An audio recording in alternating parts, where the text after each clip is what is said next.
আউযু বিল্লাহি মিনাশ শাইতানির রাজিম। বিসমিল্লাহির রহমানির রহিম।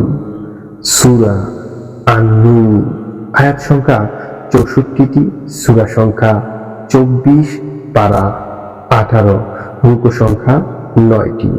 দয়াময় পরম দয়ালু আল্লাহর নামে শুরু করছি। এটি একটি সূরা যা আমি অবতীর্ণ করেছি এবং এর বিধানকে অবশ্যই পালনীয় করেছি। এতে আমি অবতীর্ণ করেছি স্পষ্ট আয়াতসমূহ, যাতে তোমরা উপদেশ গ্রহণ করো। অবিবাহিত, ব্যভিচারিণী ও ব্যভিচারী তাদের প্রত্যেককে 100 বেত্রাঘাত করবে। আল্লাহর বিধান কার্যকরীকরণে তাদের প্রতি দয়া যেন তোমাদের প্রভাবিত না করে, যদি তোমরা আল্লাহ এবং পরকালে বিশ্বাসী হও।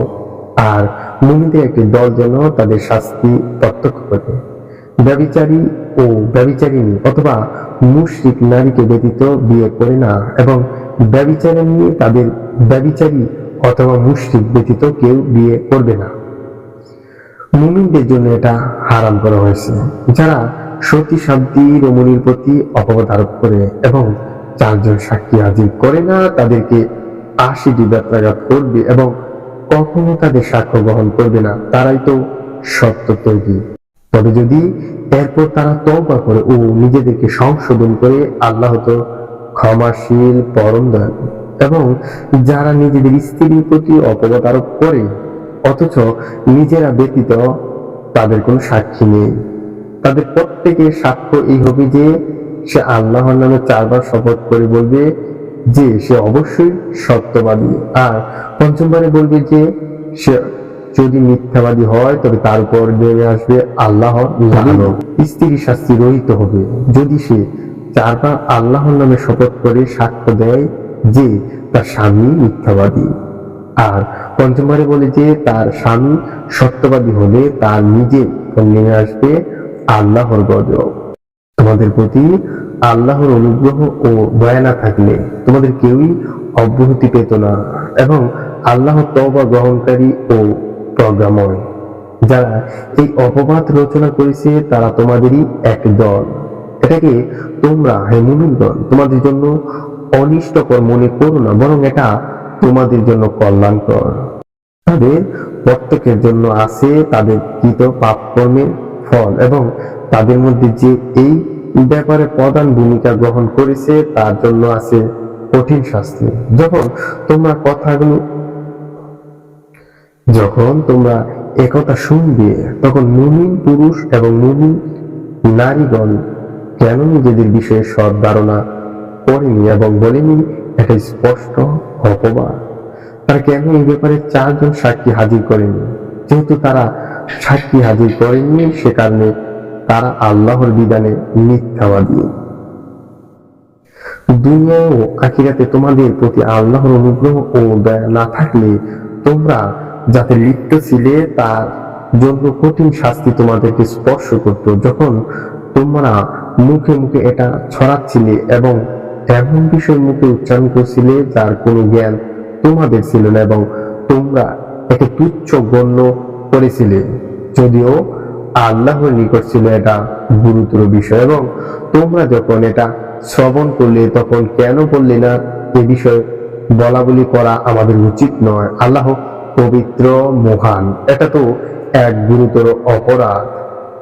আল্লাহ তোমাদেরকে উপদেশ দিচ্ছেন, তোমরা যদি মুমিন হও তবে কখনো ওরূপ আচরণে পুনরাবৃত্তি করবে না। আল্লাহ তোমাদের জন্য তার আয়াতসমূহ স্পষ্টভাবে বিবৃত করেছেন, এবং আল্লাহ সর্বজ্ঞ প্রজ্ঞাময়। যারা মুমিনদের মধ্যে অশ্লীলতার প্রসার কামনা করে তাদের জন্য আছে দুনিয়া ও আখিরাতের পীড়াদায়ক শাস্তি, এবং আল্লাহ জানেন তোমরা জানো না। তোমাদের প্রতি আল্লাহর অনুগ্রহ ও দয়া না থাকলে তোমাদের কেউই অব্যাহতি পেত না, এবং আল্লাহ দয়ার্ত ও পরম দয়ালু। হে মুমিনগণ, তোমরা শয়তানের পদাঙ্ক অনুসরণ করো না।